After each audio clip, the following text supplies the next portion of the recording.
Dear friends, welcome to Biblical పరివర్తన, welcome to daily devotions. దేవుని ప్రేమ ఇదిగో. ఈ దినానికి చెందినటువంటి వాక్య భాగం యోహాను సువార్త 8వ అధ్యాయం మార్చి 18వ తేదీకి చెందినటువంటివి. అంతకుముందు మనం ప్రార్థన చేసుకుందాం. మా సృష్టికర్తమైన యెహోవా, మా యొక్క తలంపులు, మా మాటలు మీకు అంగీకారంగా ఉండాలని, దాన్ని బట్టి మా ప్రవర్తనలో మేము తప్పిపోకుండా మీకు అంగీకారంగా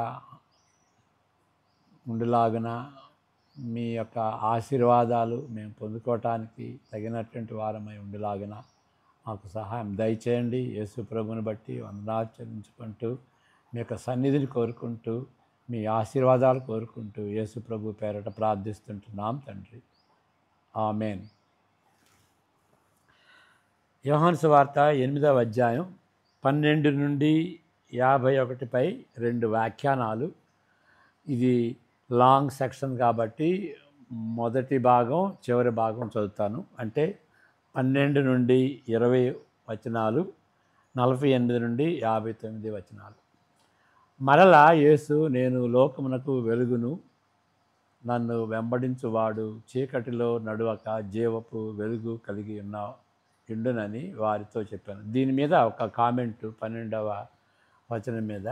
మరలా యేసు, ఇక్కడ 7వ అధ్యాయం చివరిలో యేసు ప్రభువు చెప్తాడు ఏంటి అని అంటే, out of the belly shall flow rivers of living water. Yesu ప్రభుని ఎవరైతే చేర్చుకుంటారో, నమ్ముతారో, విశ్వాసిగా ఉంటారో, ఆయన యొక్క హృదయం నుండి, ఆయన యొక్క బెల్లీ నుండి రివర్స్ ఆఫ్ లివింగ్ వాటర్.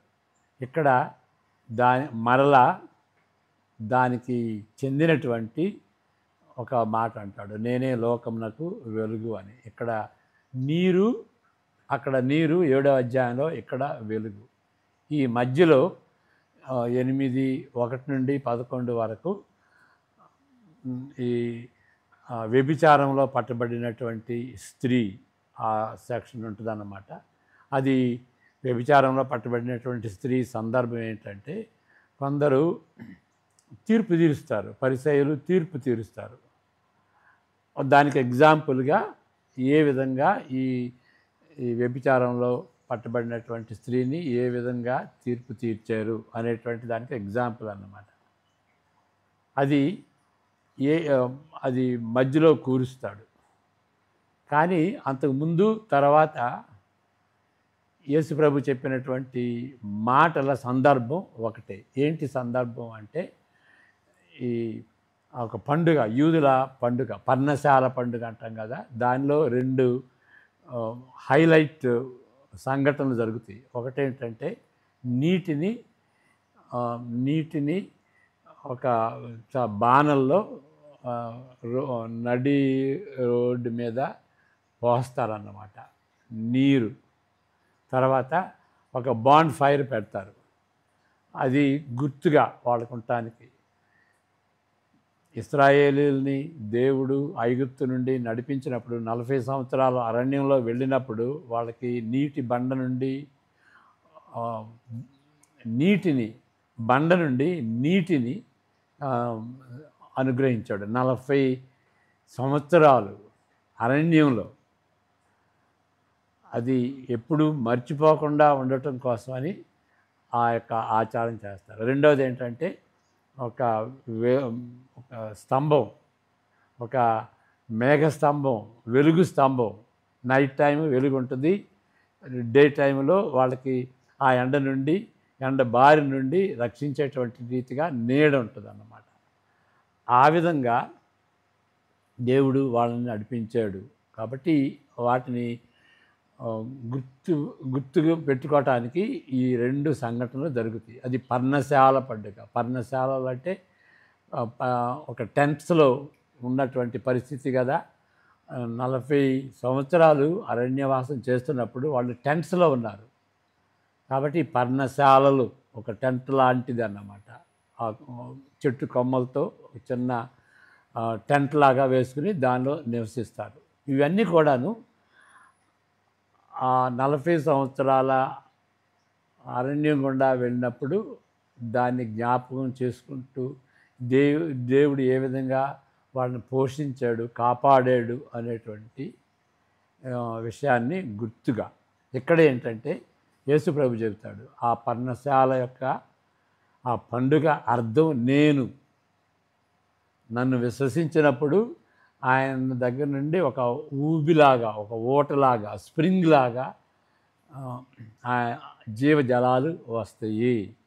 కాబట్టి నన్ను విశ్వసించటం అది నన్ను సూచిస్తుంది.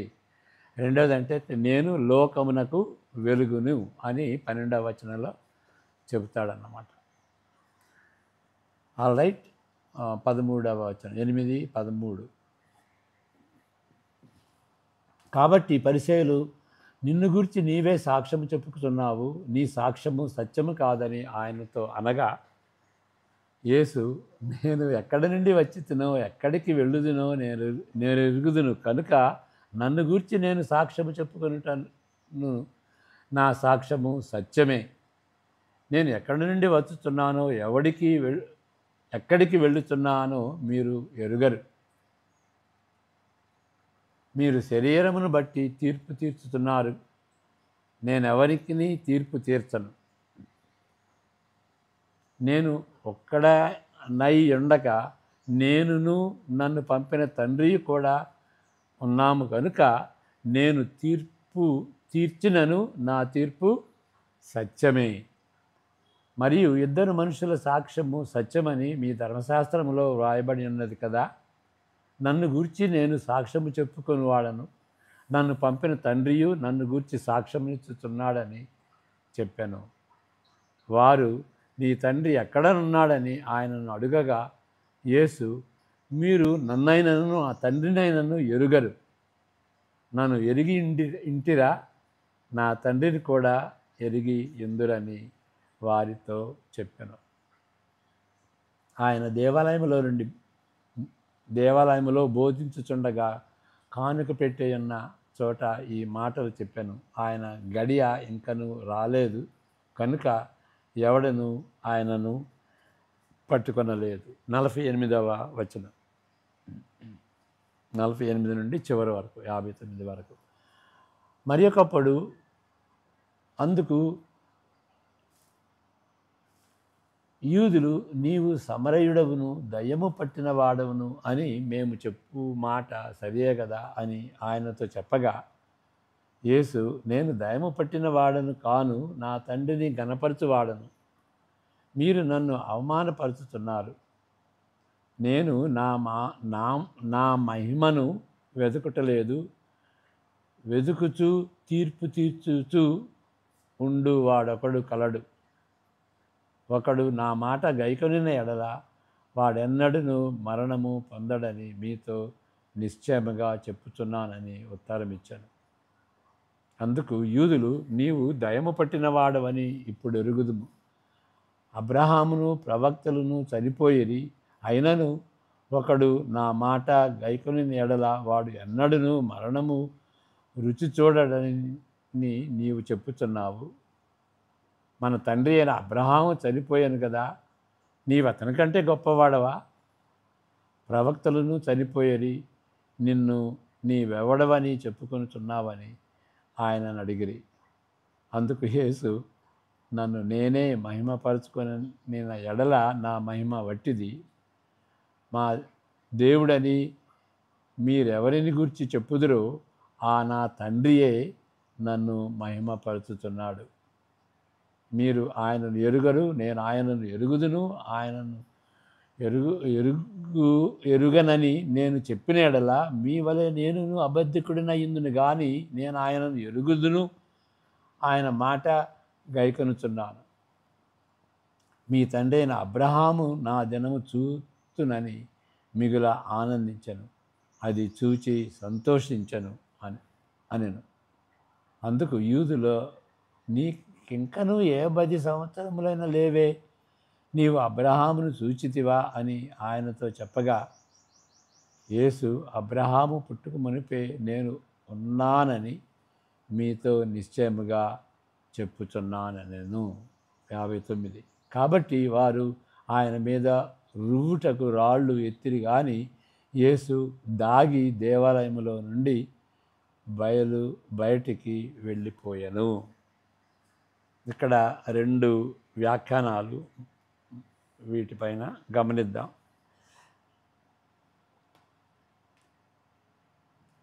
ఒకటి, యోహాను 7:7లో తన సహోదరులతో అప్పటికే యేసు ప్రభువు ఈ విధముగా చెప్పి అన్నాడు, లోకము మిమ్మును ద్వేషింప నేరదు, కానీ దాని క్రియలు చెడ్డవని నేను దానిని గూర్చి సాక్ష్యమిచ్చుతున్నాను గనుక అది నన్ను ద్వేషించుతున్నది.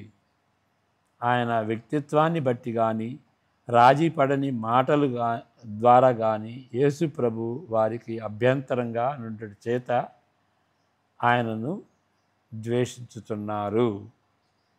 యోహాను సువార్త 3:19-21 లోని సత్యాలకు ఆయన ప్రతిరూపముగా నున్నాడు. వెలుగు లోకములోనికి వచ్చెను గాని తమ క్రియలు చెడ్డవైనందున మనుషులు వెలుగును ప్రేమింపక చీకటినే ప్రేమించిరి. కొన్నిసార్లు అంటారు, యేసు ప్రభు రక్షణనిస్తే ఆయన వెలుగుగా ఉండి మనకి దృష్టినిస్తే చూడటానికి మనమెవరు, దేవుడెవరు చూడటానికి, రక్షణ అంటే ఏంటి అని చూడటానికి అలాంటి వెలుగునిస్తే ఎందుకు ప్రజలు ఆయన్ని తిరస్కరిస్తారు అంటే దానికి జవాబు ఇది.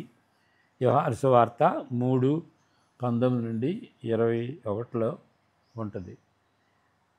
అనేక కారణాలు ఇవ్వచ్చు. ఓకే,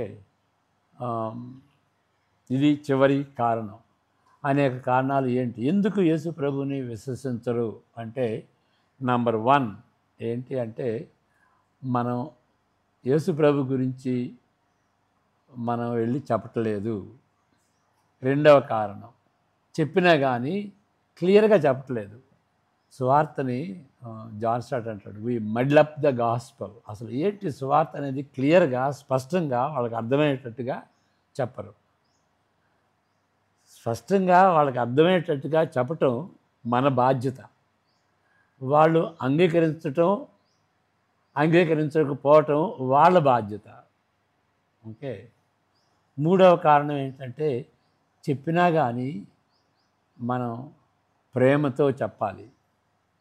కోపంగా ఏదో మనం గొప్పవాళ్ళలాగా వాళ్ళు తక్కువ వాళ్ళలాగా కోపంగా చెప్పకూడదు. నాలుగవ విషయం ఏంటి అని అంటే, యేసుప్రభువుని అంగీకరించడం, యేసుప్రభువుని నమ్మటం అనేది మన కార్యం కాదు, దేవుని కార్యం. కాబట్టి మనం ప్రార్థన చేయాలి. ప్రార్థన చేస్తే దేవుడు తన ఆత్మ ద్వారా వాళ్ళని ఒప్పింపచేస్తాడు. అన్నిటికంటే అంటే ఇవన్నీ చేసినా కానీ నమ్మట్లేదు అని అంటే 5వ కారణం ఇది అన్నమాట. యోహాను సువార్త 3:19-21 అది చదువుకుందాం. ఆ తీర్పు ఇదే, వెలుగు లోకములోనికి వచ్చెను గాని తమ క్రియలు చెడ్డవైనందున మనుషులు వెలుగును ప్రేమింపక చీకటినే ప్రేమించిరి. దుష్కార్యము చేయు ప్రతివాడు వెలుగును ద్వేషించును, తన క్రియలు దుష్క్రియలుగా కనబడినట్లు వెలుగు నొద్దకు రాడు.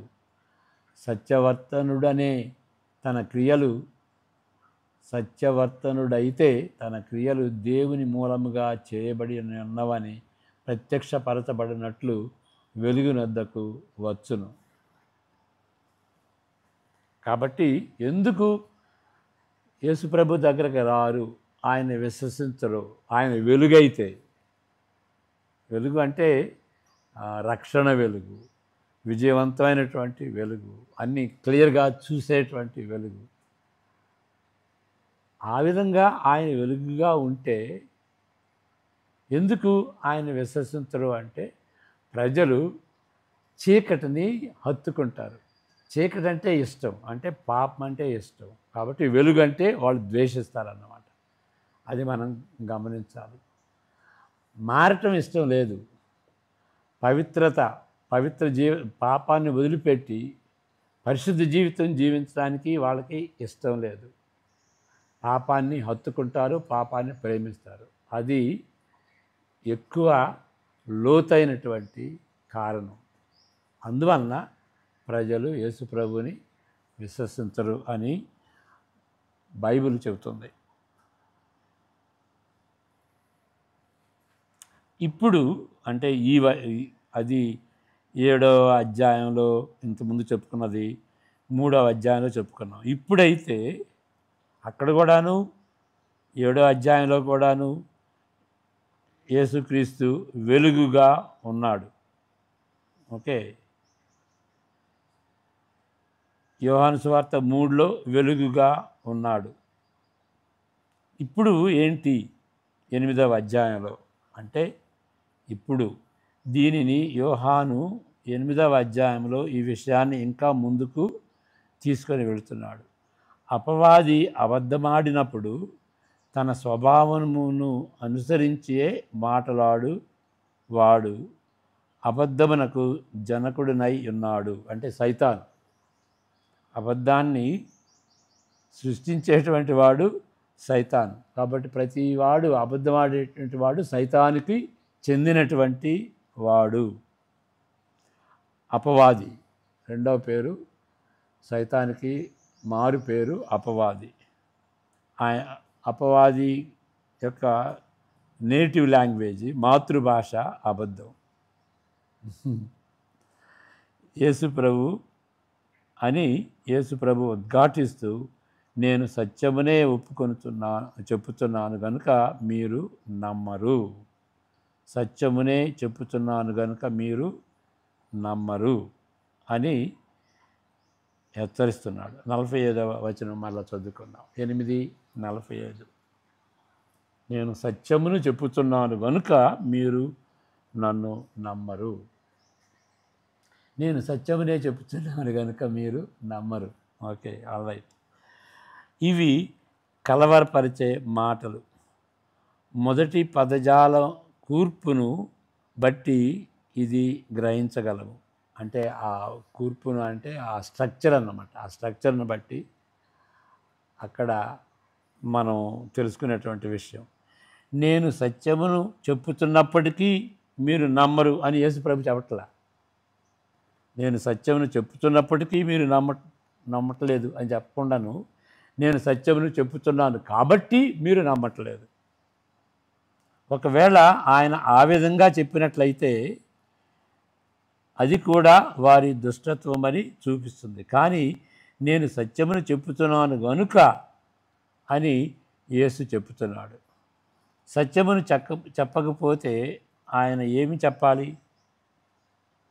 వారు విని ఆమోదించున్నట్లుగా మృదువైన అబద్ధమును చెప్పవాలా? అలాంటి మాటలను వారైతే వినవచ్చును కానీ యేసు ప్రభువు ఆ పంద పడతాడని మనం ఊహించలేము. అంటే వాళ్ళు వినాలని అబద్ధం చెప్పేటువంటి తీరు యేసు ప్రభు తీరు కాదు. కాబట్టి సత్యాన్నే చెప్పుట్లో యేసు ప్రభు కొనసాగిస్తున్నాడు. ఆయన చెప్పేదంతా సత్యం. అంటే ఉన్నది ఉన్నట్టుగా చెబుతాడు. ఆయన భయపడాల్సినటువంటి అవసరం లేదు. ప్రజలకి భయపడాల్సినటువంటి అవసరం లేదు. కాబట్టి సత్యాన్నే చెబుతాడు. మరి అంతకుముందు నేను సత్యం అంటే అర్థం చెప్పాను. పాత నిబంధనలో ఉన్నటువంటి ఆ యొక్క ఛాయ రూపంలో ఉన్నటువంటి దానికి ఆ ఛాయలు దేన్ని సూచిస్తున్నాయి అంటే యేసు ప్రభుని. ఆయన నిజం అనేది కూడా సత్యం అన్నమాట. సత్యం అంటే ఆ అర్థం కూడా ఉన్నది. కాబట్టి సత్యాన్నే చెప్పుటలో యేసు ప్రభు కొనసాగుతున్నాడు. ఖచ్చితంగా సత్యాన్ని చెప్తున్నాడు కాబట్టి ఆయనను నమ్మట్లేదు. ఆయన సత్యాన్ని చెబుతున్నాడు కాబట్టి వాళ్ళు నమ్మట్లేదు. ఎందుకంటే వాళ్ళు చీకటి సంబంధులు. కాబట్టి ఆయన సత్యాన్ని చెబుతున్నాడు కాబట్టి వారి హృదయాలను కఠినపరుచుకున్నారు. సత్యం ఏం చేసిందంటే వాళ్ళ హృదయాన్ని కఠినపరిచింది. అంతగా అంధత్వము వారిని అలుముకున్నది. అంధత్వం, చీకటి, పాపం అలుముకున్నది కాబట్టి వెలుగంటే ఇష్టం లేదు. అందువలన వెలుగంటే ఇష్టం లేదు కాబట్టి యేసుప్రభు అంటే ఇష్టం లేదు. సత్యం అంటే ఇష్టం లేదు కాబట్టి యేసుప్రభు అంటే ఇష్టం లేదు. ఎందుకు సత్యం అంటే ఇష్టం లేదంటే వాళ్ళు సైతాను సంబంధులు. సైతాను అబద్ధానికి జనకుడు. ఓకే, వాడి మాతృభాష అబద్ధం.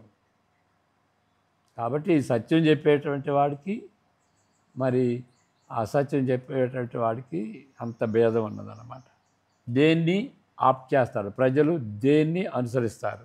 సత్యాన్ని అనుసరిస్తారా లేకపోతే అబద్ధాన్ని అనుసరిస్తారా? అది అక్కడ క్రూషియల్ ఇష్యూ. దీన్ని బట్టి వారి కోపము రగులుకొన్నది. ఎందుకంటే వాళ్ళు సత్య సంబంధులు కాదు, అబద్ధ సంబంధులు, అపవాది సంబంధులు కాబట్టి యేసు ప్రభు ఎడల వారి కోపం రెచ్చిపోయింది. చివరకు ఆయన సిలువైనటువంటి వలకు దారి తీసిందన్నమాట. ఆ యొక్క కన్ఫిగరేషన్, ఆ ప్రతిదీ కూడాను సిలువకి దారి తీసేటువంటి ఆ పందాలో ఇది ఇముడ్చుకుపోయింది. రెండవ విషయం, మీ తండ్రి అయిన అబ్రహాము నా దినము చూతునని మిగుల ఆనందించను. 36వ వచనం చదువుకున్నాం కదా అని యేసు నొక్కి చెప్పుతున్నాడు. బహుశా పర్హాప్స్ అబ్రహాము తన సంతానమును బట్టి భూజనులందరూ ఆశీర్వదించబడెదరని దేవుని వాగ్దానమును తిరిగి దానిని స్థిరపరిచిన విషయాన్ని యేసు ప్రభు మనసులో ఉండినట్టుగా తల వంచవచ్చు. అంటే యేసు ప్రభు చెప్పినప్పుడు ఆదికాండం 12వ అధ్యాయంలో దేవుడు చెప్పాడు కదా అబ్రహాముతో, ఆదికాండం 12లో, నేను ఆశీర్వదిస్తాను, గొప్ప జనాంగం చేస్తాను, నీ ద్వారా అన్యులు అనేక మంది జనులు ఆశీర్వదింపబడతారు అనేటువంటి ఆ యొక్క వాగ్దానం, దాన్ని దృష్టిలో పెట్టుకుని యేసు ప్రభు ఈ మాటలు అని ఉండవచ్చు. అంతేగాని అబ్రహాము ఒక దర్శనములో ముందుగా యేసు ప్రభువును కానీ ఆయన జీవిత కాలమును కానీ చూచినట్లుగా మనం తలంచనవసరం లేదు. ఓకే, ఇక్కడ ఏమన్నాడు యేసు ప్రభు? మీ తండ్రి అయిన అబ్రహాము నా దినము చూతునని మిగుల ఆనందించను. దాని అర్థం ఏంటి?